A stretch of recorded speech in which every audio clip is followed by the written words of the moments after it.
Welcome back, beta. Our topic today is a very new concept of a business trust. We're looking at a word called REITs. Or he uses the word InvIT's. So two words we are going to look at today is REIT and InvIT. Now REIT is a real estate investment trust. And InvIT is an infrastructure investment trust. I like the short forms. But then REIT is new to India. It is not new to the world. What is the concept of a REIT?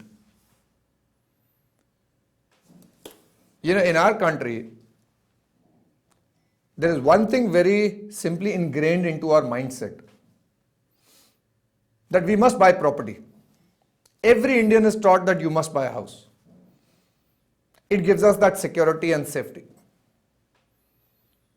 Then as we probably have a little more money, we start hoarding property. We want to keep buying property. But everybody does not have the money because property today has become very expensive. Everybody does not have the money enough to buy a huge property or a flat in a big city. So, investment in real estate thus has been probably only for HNIs, high net worth individuals, or corporates. Today, if an investor like me has only 5 lakh rupees, what do I do with it? Can I buy any flat? Can I buy any mall? Can I buy any commercial space? No, they're not even going to show me a door in this money. Yes, I can participate in the share market. I can participate in mutual funds. If I participate directly in the shares, there is a higher risk. But if I go through the route of the mutual funds, I lower my risk because there are professionals who are managing the portfolio and ensuring that my money is not entirely going to be lost. So with a little money, I can participate in the share market through a professional. Now the similar concept is for a REIT. So a REIT is going to be an entity which is approved by SEBI,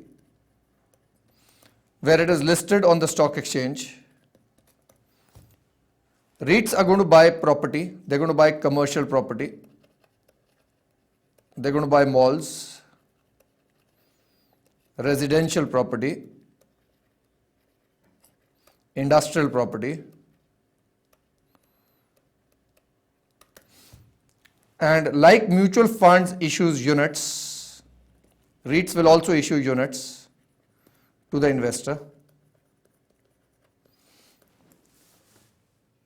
Thus, whatever income is generated from these properties by way of rentals or capital gains will then be distributed to the investor. And like mutual funds income is exempt, we have a pass-through status in the case of REITs as well. So the idea is that a lot of Indians will then start investing in real estate through these REITs.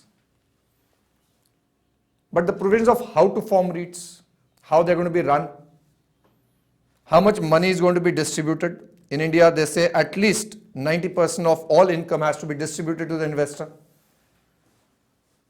What are the guidelines? Further, there is an InvIT which is now going to be again approved by SEBI, again listed. They're going to be investing in infrastructure projects as approved. So by these two, we call them the business trusts.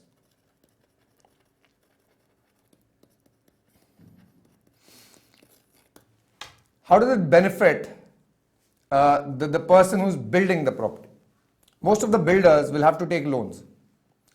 Now the loans in India carry a very high rate of interest. And sometimes when the property goes through a slump phase, like it is right now, the builders are not being able to sell their property. And if the properties are not being able to be sold, a lot of money is caught in work in progress. A lot of interest cost is being generated. Now, in such a case, sometimes you will see builders going bankrupt. By going through the route of REIT, they can now raise money from the public on a sharing basis of profit. So it helps them, it helps the investors participate. And how does the government earn money? The government says when units of REIT or InvIT's are sold on the stock exchange, we will charge STT, Securities Transaction Tax.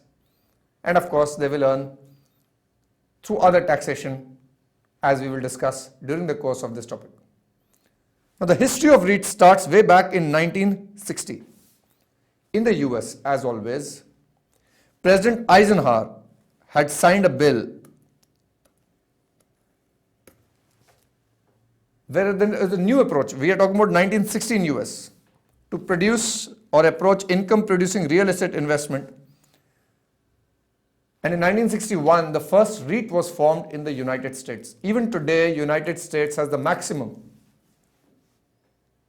investments in real estate by way of REITs. Netherlands started the same thing in 1969. Singapore approached it in 2002. And now China and India are essentially getting into this. As the economy develops, a lot of money is required for infrastructure. There's a need for office space in India. Businesses are growing. To build those office spaces, we need money. Banks might be reluctant to give money at times. So we have a new vehicle to raise money from the market. In essential, we say investors will invest money in a REIT. REIT will own property. Income from rent and sales will then be distributed to the investor. As a very simple concept, that is how REITs will work. Now, just to quote a few things, he says, in India, the office stock has almost quadrupled from 90 million square feet in 2005 to about 350 million square feet in 2014. That's the kind of offices we built.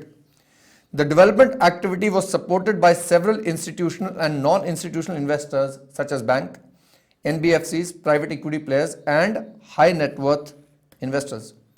However, despite strong progress, the sector continues to lack large-scale institutional funding. Now, in 2007, SEBI tried to introduce the concept of REITs in India.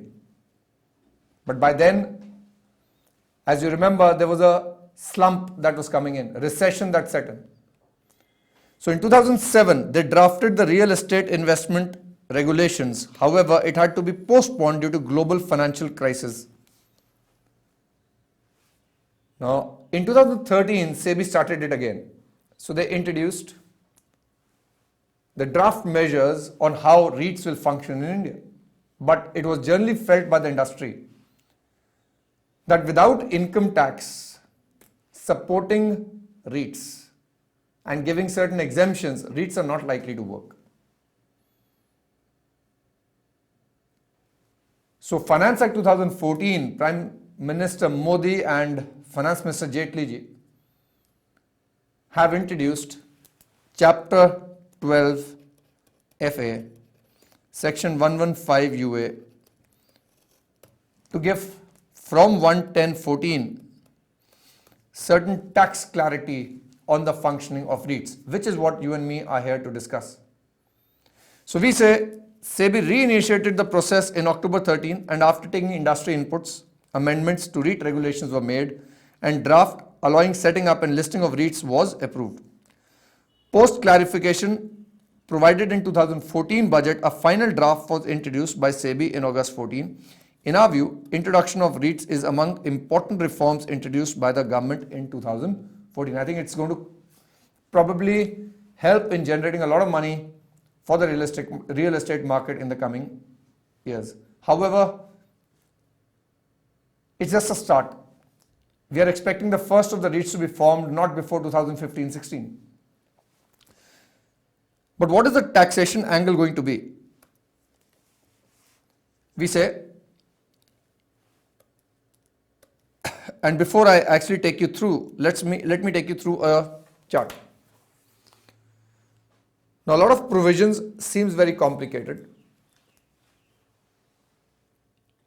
but let's try and understand how it's going to be functioning. You have DLF investing in property. You have DLF investing in a lot of properties. They've been raising money through share capital, debentures, bank funding, sale of stock. Now they want to start another project.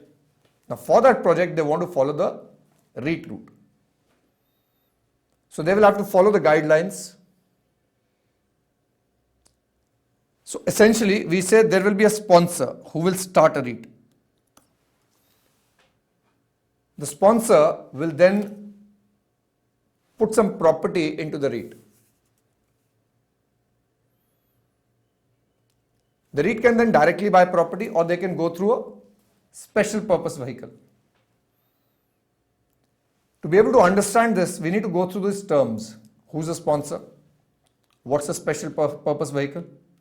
So I'm going to read all of this for you and try and understand. He says an income distributed by a business trust to its unit holders will be deemed to be of the same nature and in the same proportion in unit holders' hands as received by or accrued to a business trust.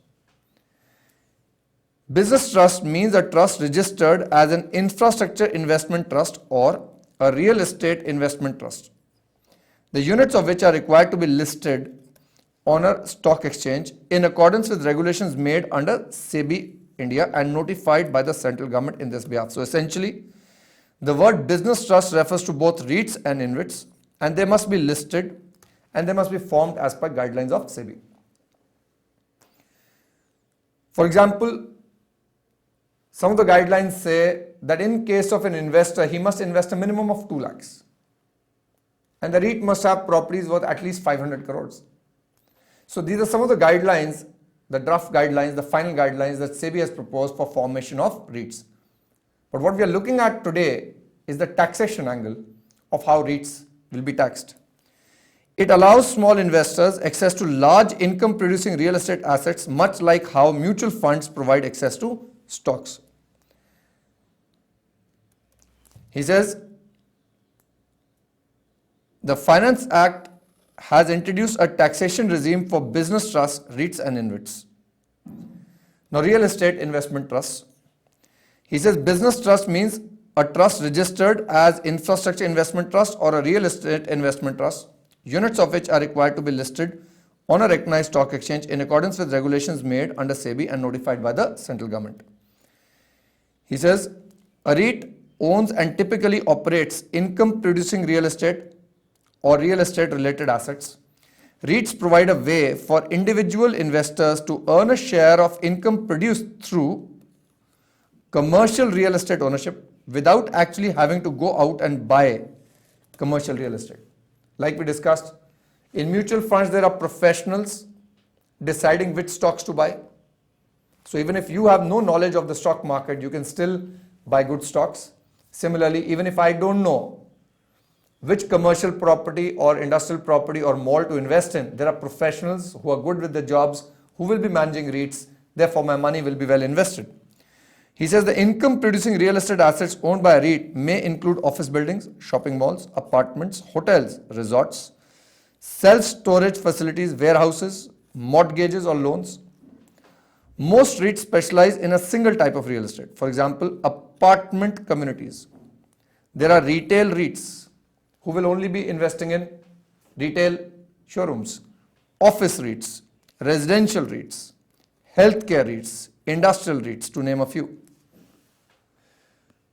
So REITs will be, as they come up, you will see that there will be some REITs only investing in healthcare, only investing in hospitals, only investing in industrial parks, only investing in hotels. So you feel travel industry is going to rise. So the value of buildings, rentals in the hospitality sector are going to go higher than in the shopping sector, because coming up with Flipkarts, Amazons, there is bound to be a dent on the retailer. So you might feel that there will be less retailers in the market, the rentals of showrooms will fall, therefore a REIT who's investing in showrooms might not give me good returns, so let me invest in a hospitality REIT. He says, what distinguishes REITs from other real estate companies is that REIT must acquire and develop its real estate properties, primarily to operate them as part of its own investment portfolio as opposed to reselling those properties after they've been developed.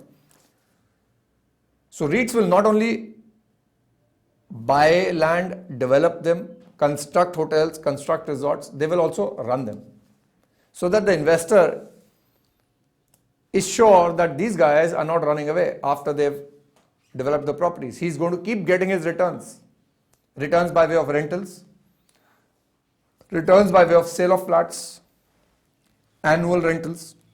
To qualify as a REIT, a company must have the bulk of its assets and income connected to real estate investment and must distribute at least 90% of its taxable income to shareholders annually in the form of dividends.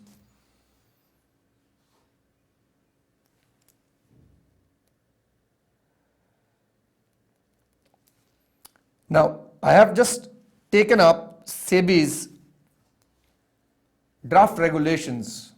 He says, India's real estate sector has witnessed rapid growth in recent years, underlined by robust economic growth in the country. For such rapidly growing industry, it is crucial that the investment vehicles such as REITs evolve in the country.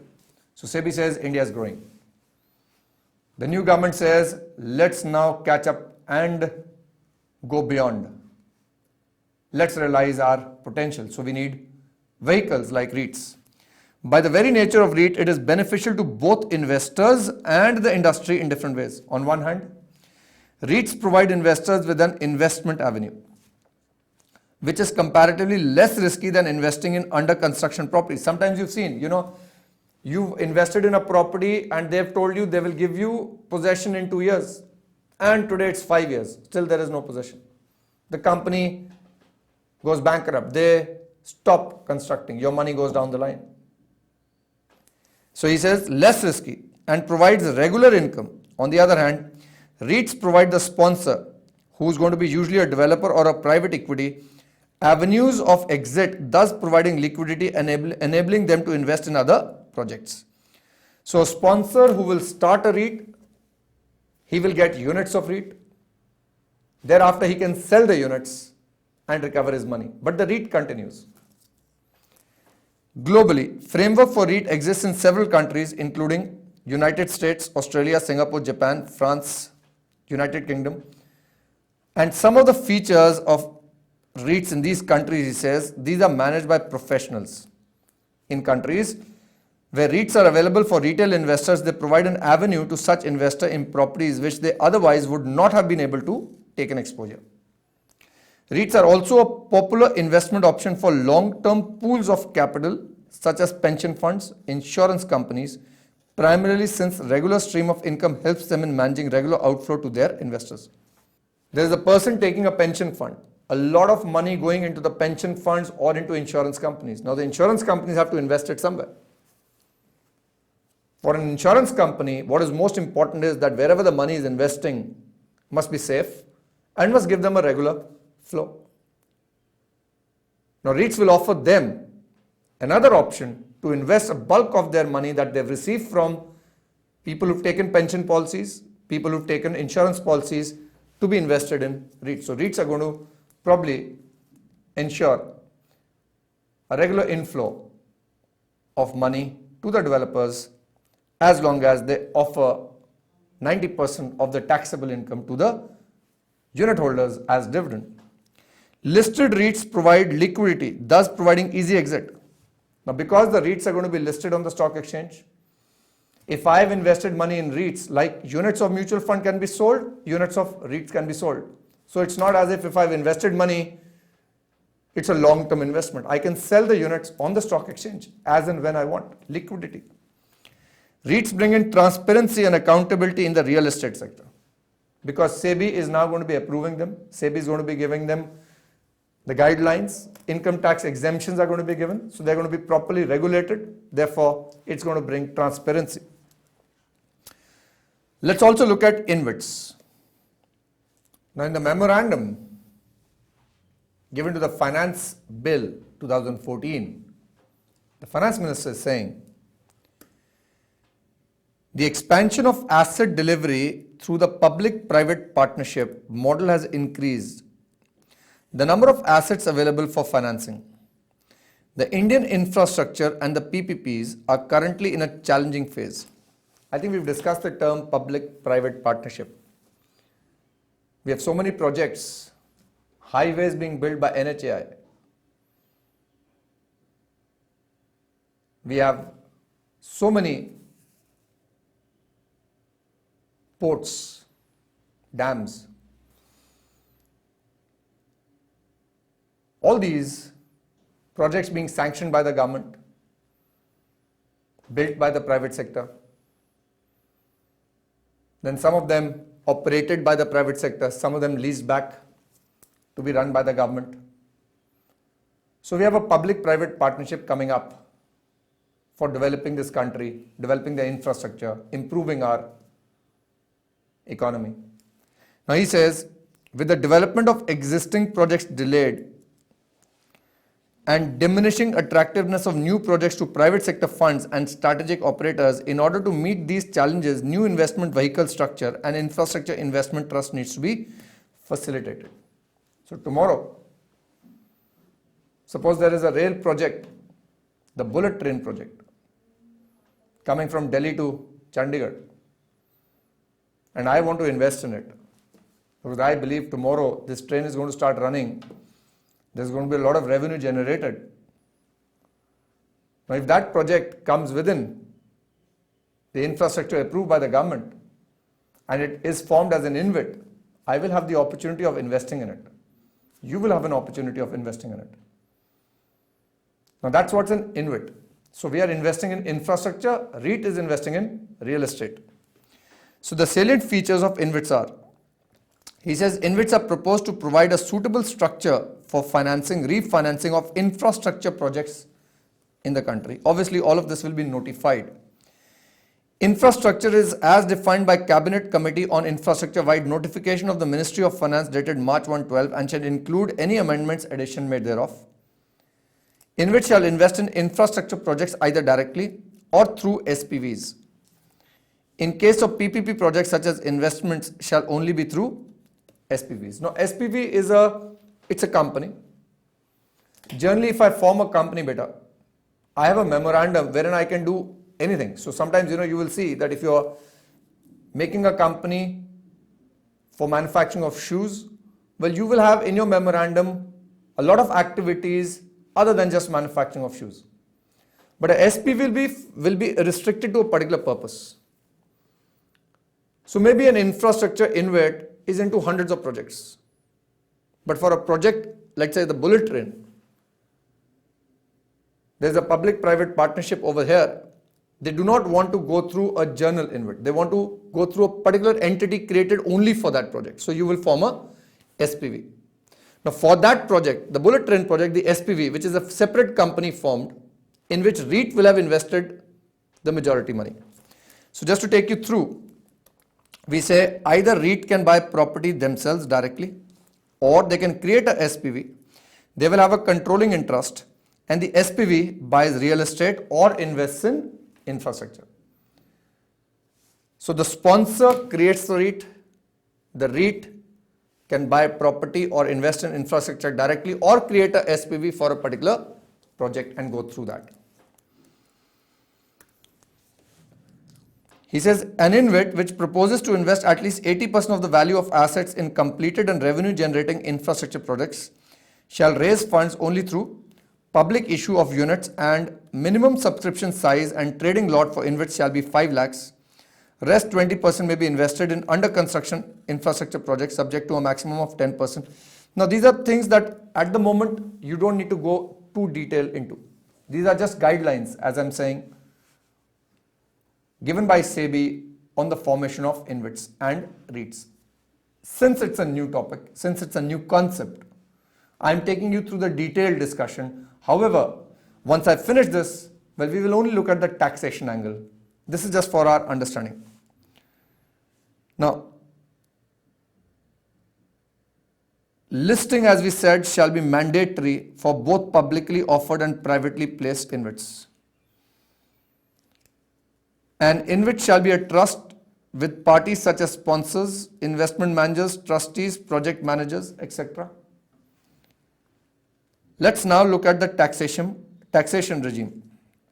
Now, the finance minister in his speech, he says, real estate investment trusts have been successfully used as instruments for pooling of investment in several countries. I intend to propose necessary incentives for REITs which will have passed through for the purpose of taxation.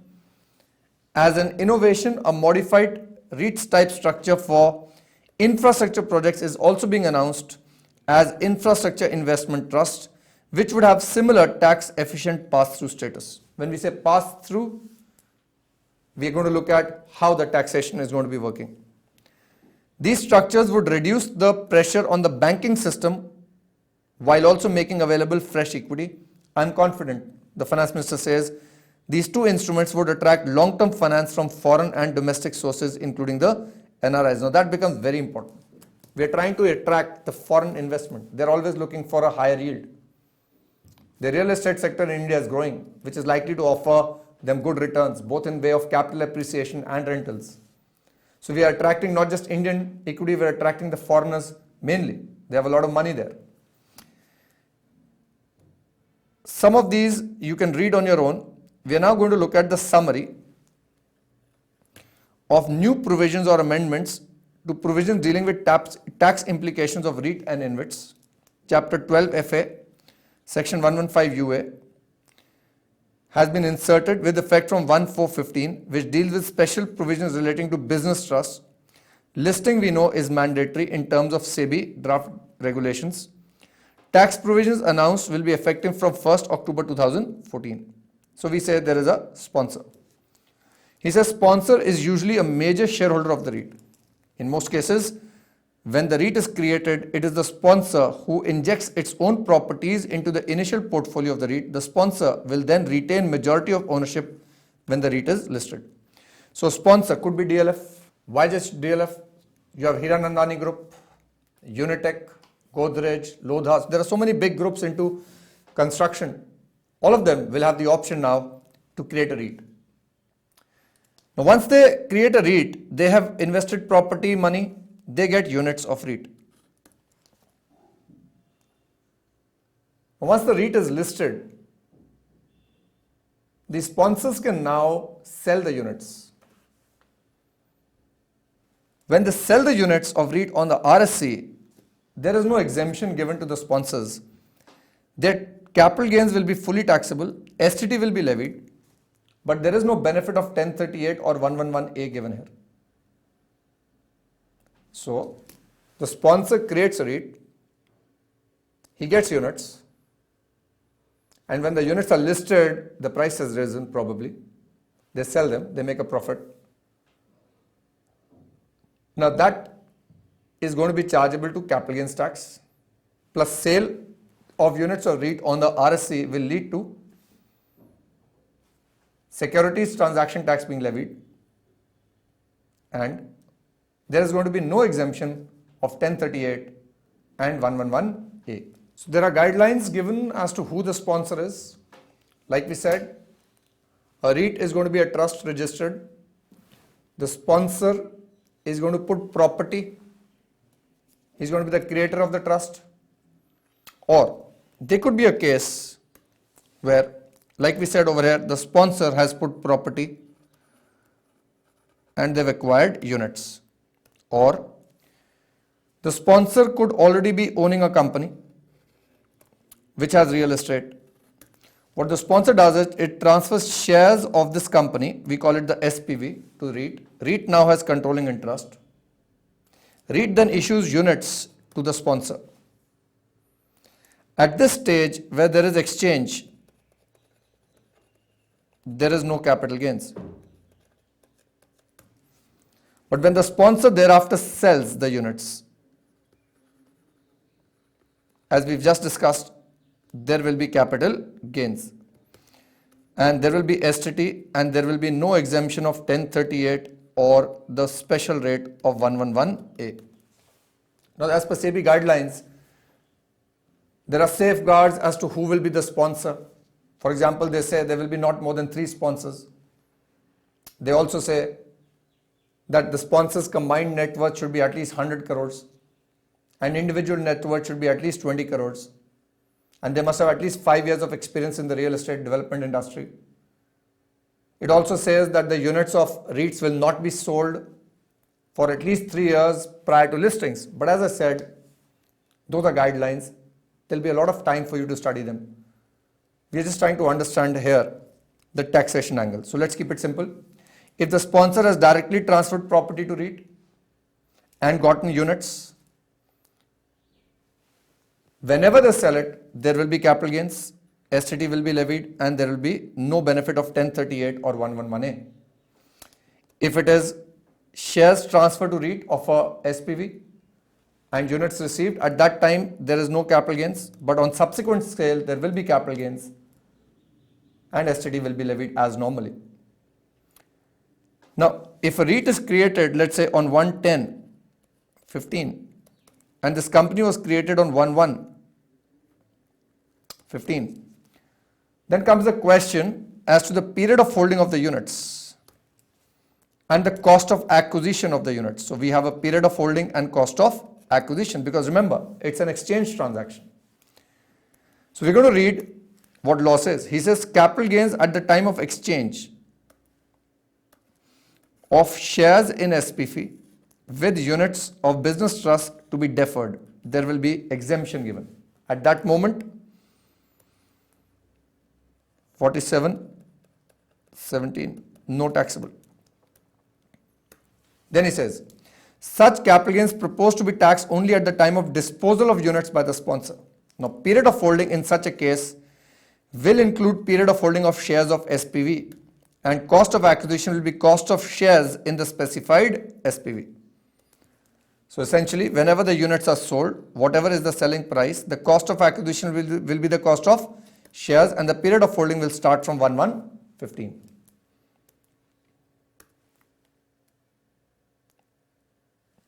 Future sale of units by the sponsor, capital gains tax as well as STT to be levied. Section 111A 1038 is not applicable. So what we've looked at is the treatment of taxation in the hands of the sponsor. Now let's look at what happens in the SPV. Now SPV, he says, means a body corporate in which REITs hold or propose to hold controlling interest. The name SPV is given to an entity which is formed for a single well-defined purpose. Like I've explained to you, for a particular project. A company as distinguished from SPV. Now SPV is essentially a company, but we say a company may be called a general purpose vehicle.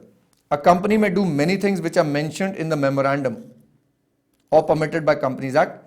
The memorandum is quite narrow in case of an SPV. So SPV is only for that particular project. This is primarily to provide comfort to lenders who are concerned about their investment, so that they know that if the SPV has been formed only for the bullet train project or for developing a housing project in, let's say, Noida, then the money is going to be used only for that particular project. SPVs are mostly formed to raise funds from the market. An SPV is a company registered under the Companies Act. It can sue and be sued in its name. Members of an SPV are mostly the companies and individuals sponsoring the entity. So it's a company as normally. Usually, a sponsoring corporation transfers of assets or activities from the rest of the company into a SPV. This isolation of assets is important for providing comfort to investors. So whatever land that is going to be used for a particular project from the entire sponsor, which could be DLF, it could be put into a particular entity which could be which has to be incorporated as separate, and the property will then go for that particular project into that SPV. The assets or activities are distanced from the parent company. So what DLF does as a huge company will be different from what the SPV that has been formed for a particular project. So people who are investing in this project are safe that their money has been used only for that project. Hence, the performance of the new entity will not be affected by ups and downs of the originating entity. The SP will be subject to fewer risks and thus provide greater comfort to lenders. What is important here is the distance between the sponsoring company and the SPV. So in case you want to just understand, we could have DLF as the sponsoring company and we could have DLF Noida Project Limited as a SPV only for that particular project. In the absence of adequate distance between the sponsor and the new entity, the latter will not be SPV but only a subsidiary. So we've just understood what an SPV is. Now he says, as per definition, the SPV, special purpose vehicle, has been defined to be an Indian company in which the business trust holds controlling interest and any specific percentage of shareholding as may be required by the regulations under which such trust is granted registration. No tax concession proposed at SPV level. The SPV is earning income, they are going to be paying tax. Then we say SPV, whatever income they earn is taxable.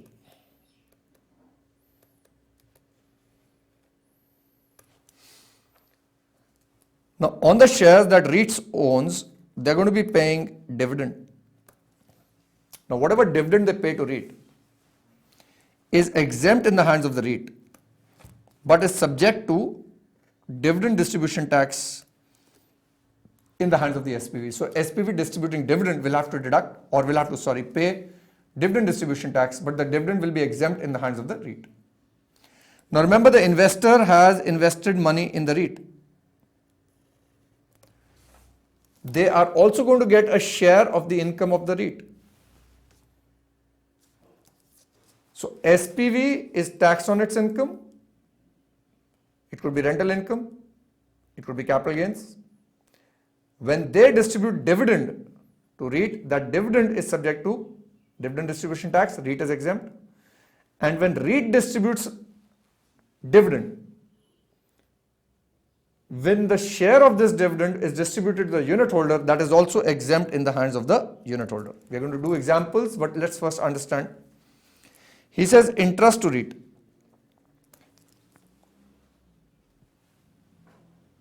Now, whenever interest is being paid to REIT, there is going to be no TDS deductible. Remember, this has been taxed in the hands, income has been taxed in the hands of the SPV. In the hands of REIT, that interest income has been exempt under 1023 FC. However, when the investor gets his share of interest, which the REIT has received from the SPV, this is taxable. If the investor is a resident investor, it is taxable at rates as applicable. There is a section 194 LBA added that a TDS of 10% will be deducted by REIT on income distributed, which is interest which they have received from SPV. And if REIT has raised money as per foreign investments covered by 194 LC, then a TDS of 5% is deductible and income is taxable in the hands of the non-resident as per section 115A at the rate of 5%. Just keep listening. I will do examples with you right now. Just understand the sequence. For whatever income that is earned by way of capital gains by sale of assets owned by the SPV is taxable in the hands of the SPV. If assets are owned by REIT, then that income is taxable in the hands of the REIT by capital gains. If assets are sold by REIT, then the normal long-term, short-term capital gains will be taxable. 20% we know is the rate of tax on long-term capital gains and short-term at rates as applicable. He says any other income of the REIT which is not coming from the SPV, which is on its own, property owned by REIT by way of rental income, by way of interest on FDs, All of that is taxable in the hands of the REIT at the maximum marginal rate, which is 30%. But from this income, when the unit holder receives, the income will be exempt in the hands of the unit holder. So if you notice, if SPV has been taxed, it is exempt in the hands of the REIT. If REIT has been taxed, it is exempt in the hands of the unit holder. Now let's go and read this and we will come back. So we say no tax concession proposed at SPV level. Distribution of dividend income to business trust is subject to DDT. Now when I say REIT, InvIT's are part of the taxation remains the same. Interest paid to trust, it could be InvIT's or REITs, allowed as a deduction while computing the income of SPV. No TDS for payment to business trust in case of interest. Now in the hands of REITs. Exemption for dividend and interest received by the trust from SPV. Like I've said, dividend and interest received from SPV is exempt in the hands of REIT because it has already been taxed in the hands of the SPV. Capital gains on disposal of assets. Now these are assets owned by the REIT itself. Capital gains on disposal of assets taxable in the hands of the trust. Effective rate we note 20% for long-term capital gains and maximum marginal rate for short-term capital gains. Any other income, which could be like we said, rental income, but these are not incomes from SPV. These are incomes generated by the REIT on assets owned by the REIT or the InvIT, will be taxable at maximum marginal rate. Now, we say interest component of income distributed by the trust to the unit holders would attract withholding tax. If covered by 194 LC 5%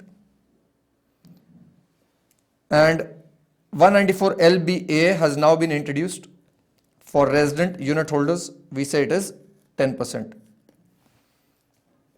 Tax may be deducted at a higher rate of 20% in absence of PAN number. We said dividend and capital gains component of income distributed by the trust to the unit holders will be exempt in the hands of the unit holders. Business trust is now compulsorily required to file a return under 139(4)(e). Now let's take a simple example here. He says the business trust receives. Now I'm going to draw this chart. Let us see if we can understand this. So let's take a business trust. Let's take SPV and let's take the unit holder. He says the business trust receives income of 1 crore comprising of 80 lakhs interest from SPV and 20 lakhs dividend from SPV. So they receive 1 crore, 80 lakhs and 20 lakhs. 80 lakhs is interest and 20 lakhs is dividend. So 20 lakhs is dividend and 80 lakhs is interest. Obviously the SPV has its own income which is taxable, whether it is capital gains, rental, other. Now whenever they've paid tax on it and they are now declaring dividend. Now on that dividend, there will be a dividend distribution tax under section 1150 and the business trust will have or get an exemption from this. Now this interest that they are paying to the REIT or the business trust will be allowed as a deduction. In the hands of the business trust, it is exempt under 1023 FC. Now let's see if we've done this correct. We said dividend, interest, there is no TDS. We will mention that there will be no TDS on this. And it is exempt in the hands of the business trust. Now the business trust distributes this. Let's see. He says it distributes 90 lakhs to unit holders.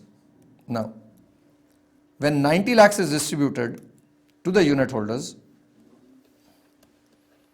it has to be in the ratio of 8:2. So into 8 by 10 and into 2 by 10. Therefore 72 and 18.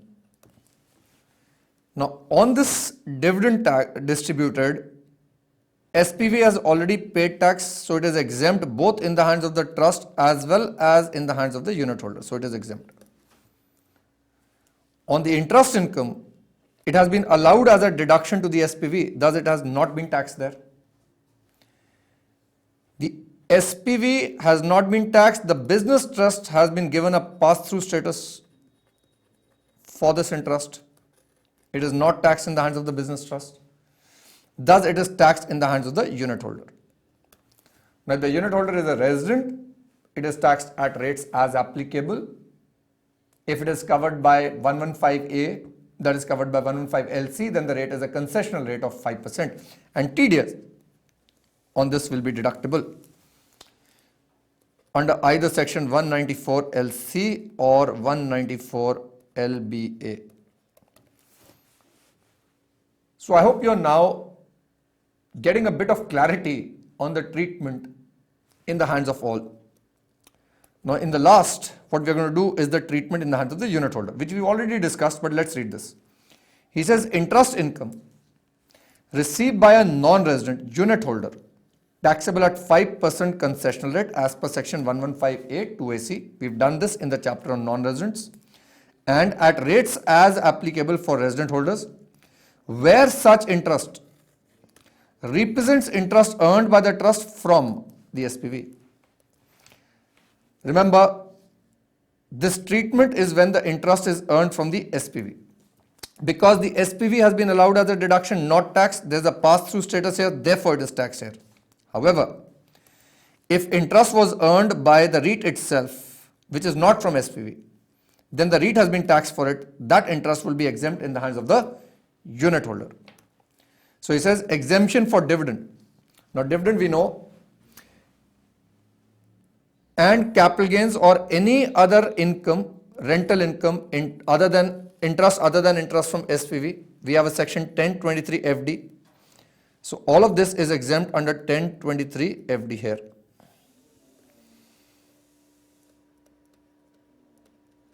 Ultimately, as you can see, only one entity is being taxed. If this is on property owned, we say owned by REIT or InvIT. And if they've been taxed on capital gains or any other income, rental income, interest, then that is exempt in the hands of the unit holder. He says, I will repeat again, exemption for dividend and capital gains or any other income other than interest from SPV, component of income distributed by business trust to the unit holder will be exempt in the hands of the unit holder. Capital gains on sale of listed units of business trust. Now, what the unit holder is also doing, the investor is also doing, is sale of units of REIT. When he sells the units of REIT, he could either sell it on the stock exchange. If he does, STT will be levied, because REITs will be subject to STT, units of REIT. But this time, if it's long term, and the period of holding over here is 36 months, if it is long term, then 1038 will be available, exemption. If it is short term, then it will be taxable at a concessional rate of 15%.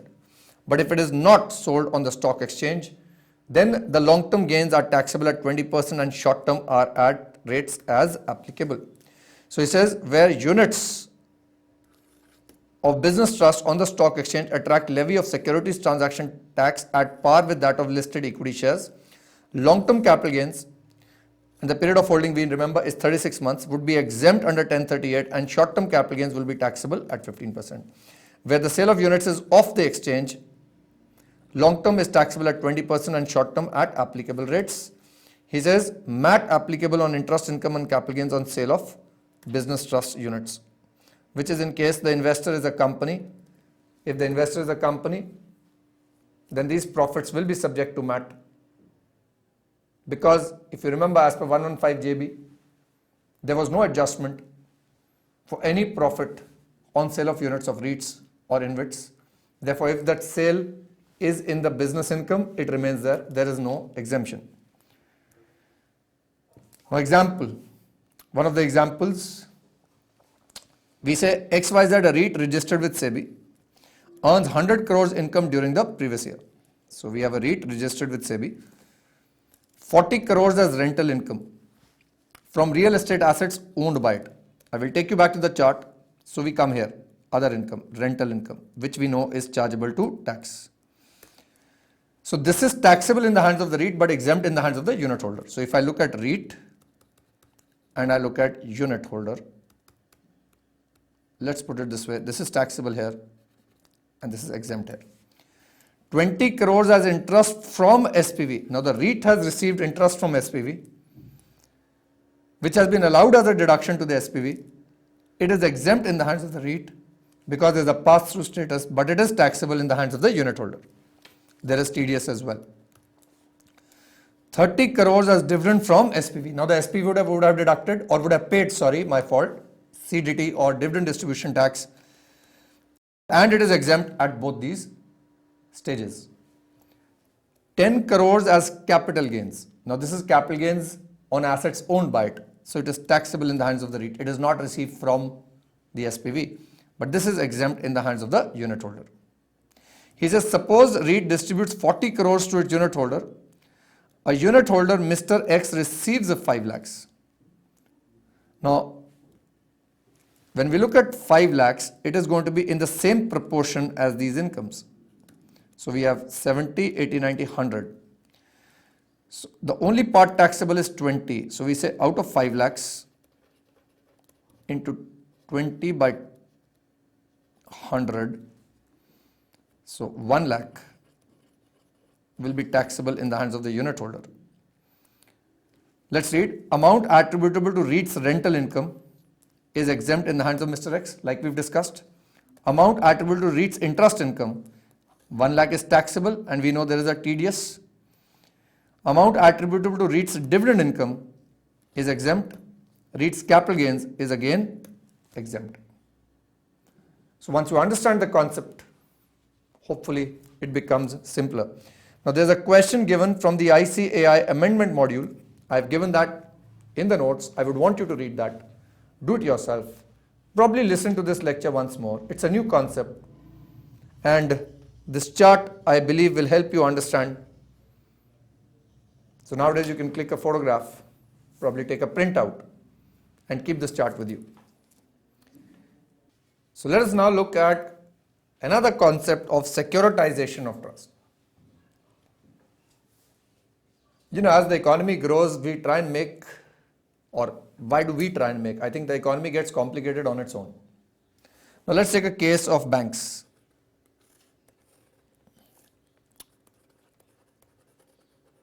Now banks have given, let's say 5,000 crore of loans. Now these are maybe 10-year loans. Money is caught up. They are earning income by way of interest. Now the banks have further requirements. They want to give further loans, advances. There are other projects they need to finance. They need liquidity. But this money is caught up. Now there were people, let's say corporates, individuals, mutual funds, who are ready to buy this loan of the banks. So what these entities will do is pay money upfront today and buy the loan. So what they've done is they've bought the loan. Now what is going to happen is the interest comes to the banks, they pass it on. So now these guys have invested the money. The bank gets its money back. Their investment gets them an interest. Now, what these corporates are doing is they form entities. They further sell these to investors.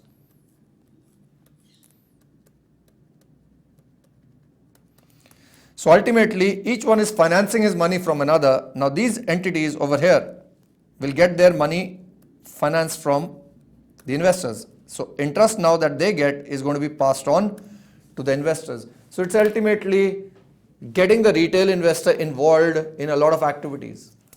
Now this is what a securitization trust is all about. Now these entities over here will be what we call securitization trust. Now the taxation clarity is obviously absolutely essential in this case. So Finance Act 13 had introduced chapter 12 EA, and we have a 1035A to tell us what will be the taxability. Now it is something like mutual funds again. The income of this entity here is going to be exempt from tax. The income that the investors get will be exempt from tax as well. Like the mutual fund pays additional tax as per 115R, they will pay an additional tax here as per 115TA. So in simple words, the securitization trust has exemption from tax, so does the investor, but there's an additional tax the government collects under 115TA. Now we're going to read a bit about securitization trusts. I've explained the concept to you. He says, it is a process through which future income or receivables, the money that is to become due in future of an organization, are transformed and sold as debt instruments, such as bonds with a fixed rate of return. In respect of banks, a part of their loan portfolio can be packed together and offloaded in the form of debt instruments called pass-through certificate to the prospective investors, with the provision that inflow of cash in the form of recoveries shall be distributed amongst the investors. This allows securitization organization or a bank to get funds upfront, which can be put to more productive use in the business. Now this process I have explained is for a bank, but this necessarily does not need to be a bank. It could be any entity which has receivables. Of course, there are guidelines. He says original lender could be a bank or FI, selects and then sells various types of loans to another institution, which may promote a subsidiary for this purpose called SPV, which is a sort of a trust. The special purpose vehicle, again, this over here could be SPV. The mutual fund could create another entity for this particular purpose, that could be a SPV. Called issuer makes the payment to the original lender. So the SPV makes payment to the original lender, banks, FIIs, and then issues debt instruments. So we call this entity the issuer. For loans purchased under the agreement, these loans are converted into a pool of security like debentures called pass-through certificates by the SPV, like we've just discussed. The pass-through certificates are then sold to individuals or institutional investors who are willing to make the investment. So these are pass-through certificates which are issued to investors. The original lender may keep on getting recoveries from the original borrowers. He passes on these recoveries to the SPV. The issuer, that is the SPV, in turn passes on these recoveries to the individual institutional investors as per arrangements made. He says the special purpose entities set up in the form of trust to undertake securitization activities were facing problems due to lack of special dispensation in the respect of taxation under the Income Tax Act. The taxation at the level of trust due to existing provisions was considered to be restrictive, particularly where the investors in the trust are persons which are exempt from taxation under the provisions of the Income Tax Act, like mutual funds. Now, a mutual fund's own income is exempt under 1023D, but if a mutual fund creates a SPV for this particular purpose, then this income becomes taxable because this is no longer exempt under 1023D as a mutual fund. So to ensure that this income continues to be exempt is what they have now introduced chapter 12 EA for providing special tax regime and also amending section 10. So we say simply, this is the memorandum to the budget speech.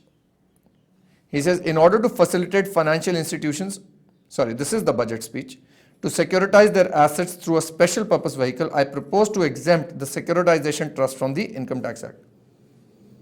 This is our previous finance minister. Tax shall be levied only at the time of distribution of income by the Securitization Trust at the rate of 30% in case of companies and at the rate of 25% in case of individual or HUF. No further tax will be levied on the income received by investors from the Securitization Trust. Now, so when the SPV over here is distributing income, if the investor is a company, then it is at the rate of 30%. If it's individual or HUF, then it is at the rate of 25%. And if it's a mutual fund, then it is still exempt under the Act. Of course, the rates of surcharge and cess will be given separately. So we say, categories of investors to whom income is distributed: persons in whose case income, irrespective of its nature and source, is exempt from tax under the Act. For example, mutual funds, there is no additional tax under 115 TA. Individual and HUF 25%, but with surcharge and cess it becomes 28.325. Other investors like companies, etc., other than these will be 30%, and including surcharge and cess becomes 33.99. A simple question.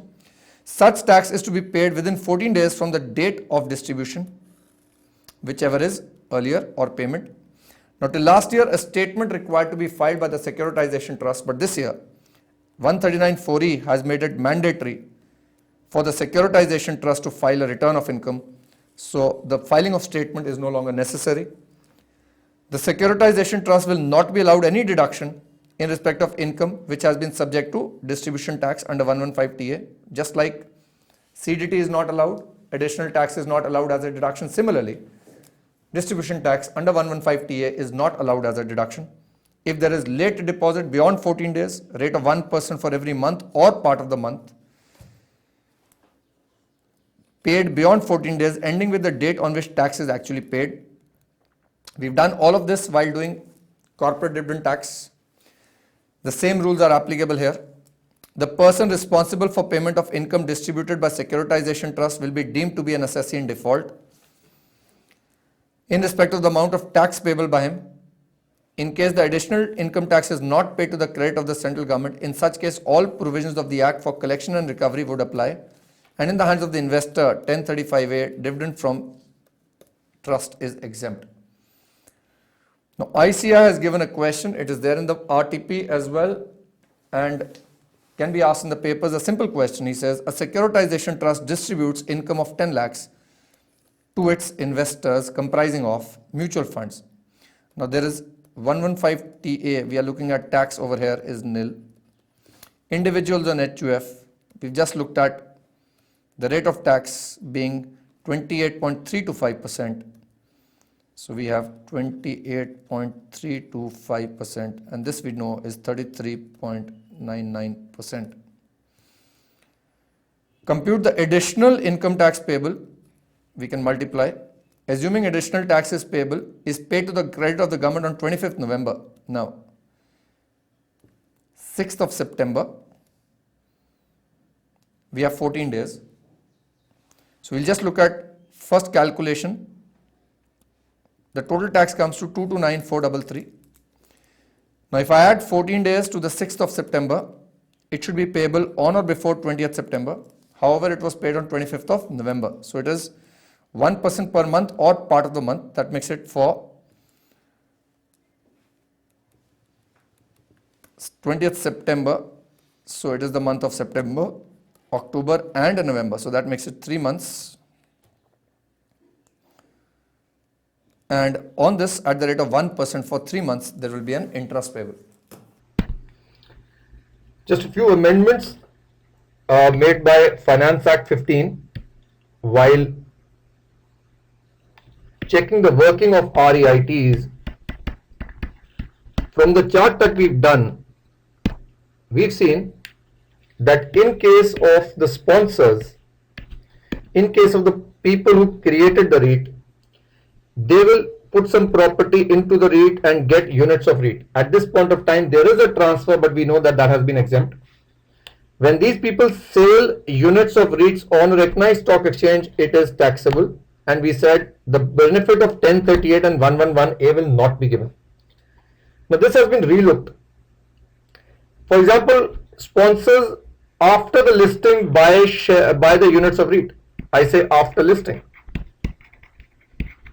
When they buy units of REIT after listing and sell it on the stock exchange thereafter, their capital gains will get the benefit of 1038 and 111A. It is only the units they received. It is only the units they received at the time of initial property transfer to REIT, which are later sold, that the benefit of 1038 is not available and 111A.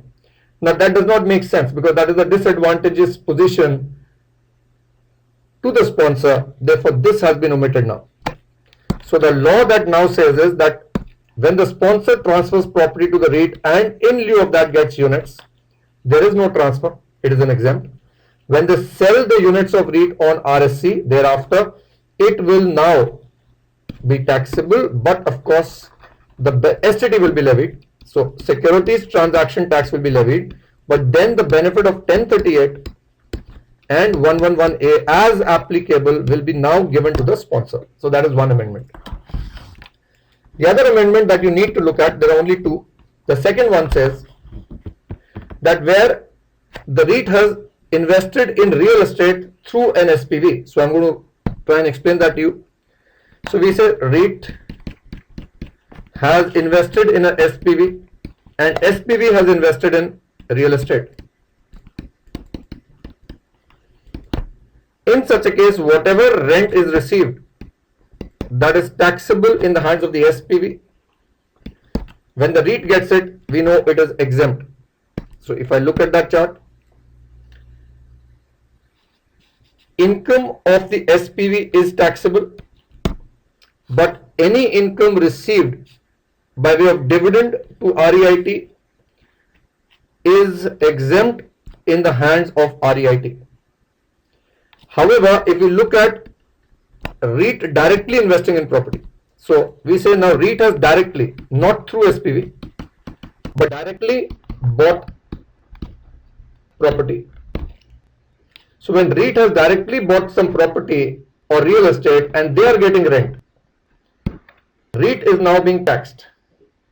There is tax that is being levied on the REIT, and when this goes to the unit holder, like we've done in the chart,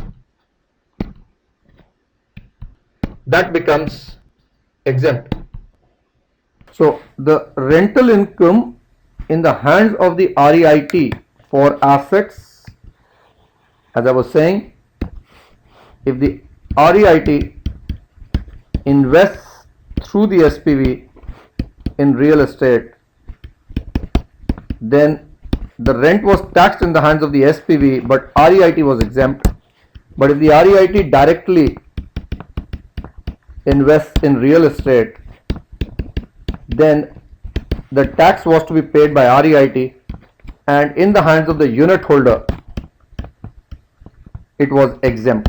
So this is what we did. In the hands of the REIT, it is taxable, and in the hands of the unit holder, it was exempt. Now that has changed, but it has changed only for rent.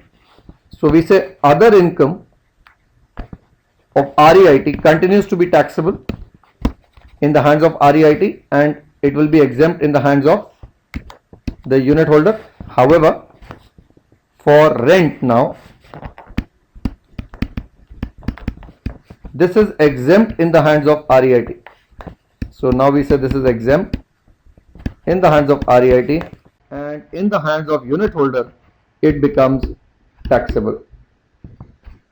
And because it is taxable in the hands of the unit holder, there is a TDS of 10% that will be deducted. Now, all of this has been given to us on page number 121 of your ICAI supplementary module. So what we are learning here is that rental income of REIT from directly owned real estate asset is exempt now in the hands of REIT as per section 1023 FCA, and the distributed income received by the unit holder is deemed income of the unit holder. This is as per section 115 UA, and there is a TDS. So distribution by REIT to unit holders of rental income from real estate assets directly owned by it. TDS at the rate of 10% under 194 LBA will now be deductible, and rental income received by REIT will not be subject to TDS as per section 194I. So basically the amendment says for REIT, whatever is the direct owned house property, whatever rent they are getting on that 194I will not be applicable. The rent will be exempt in the hands of REIT. When they pass it on to the unit holder, in the hands of the unit holder it will become taxable, and TDS will be deductible at the rate of 10%. So that's the amendment here. Now if I look at the question, the example says a business trust registered under SEBI regulations gives particulars of its income for the year, well in our case 15-16, interest income from Beta Limited 4 crores, dividend income from Beta Limited 2 crores. Now if I go back to the chart, Beta Limited is the SPV. Interest income from Beta Limited and dividend income from Beta Limited will be exempt in the hands of the REIT. So these two will be exempt. Short-term capital gains on sale of listed shares of Beta Limited. Short-term capital gains on sale of developmental properties 1 crore. So if I have a look, so we know there is no tax payable on this by the REIT. Let's just read the question fully better. Beta Limited is an Indian company in which the business trust holds controlling interest. Therefore, Beta Limited becomes the SPV. The business trust holds 70% of the shareholding of Beta Limited. Discuss the tax consequences of the above income earned by the business trust in the hands of the business trust and unit holders. So we have to give both the treatments. Assuming that the business trust has distributed 10 crores, which means 4 plus 2 6 plus 7.5 8.5, and of course we have 2.5. So 4 for 6 7 8.5 and 11 crores. So they have distributed 10 crores, which means they haven't distributed the entire amount. But we are looking at in the hands of REIT this is exempt, but in the hands of the unit holder, if I go back and check the chart, so the dividend will be exempt in the hands of the unit holder, but the interest will be taxable and there will be a TDS that will be deducted on the same. So we say dividend in the hands of the unit holder will also be exempt, but this will be taxable in the hands of the unit holder. Then short-term capital gains on sale of listed shares of Beta Limited. In the hands of REIT it is taxable, capital gains is, and sale of developmental properties. So capital gains we know from the chart we've just made is taxable in the hands of REIT, but in the hands of the unit holders it is exempt. So our treatment here is clear that these incomes are taxable in the hands of REIT, but in the hands of the unit holder it is exempt. Interest received from investments in unlisted debentures of real estate companies 10 lakhs. So I come back to the chart again. Now interest income is again taxable in the hands of REIT, but it is exempt in the hands of the unit holder. So interest income, this is taxable in the hands of REIT but exempt in the hands of the unit holder. Rental income from directly owned real estate. Now this we know is now exempt in the hands of the REIT, but it is taxable in the hands of the unit holder. Now the answer to this question is given in detail on page 122, 123. I would want you to read that. I hope you've understood both the simple amendments that are there in REIT. Now that completes the topic of business trust and securitization trust. Hope I was able to convey it to you. Take care, study hard, do well better.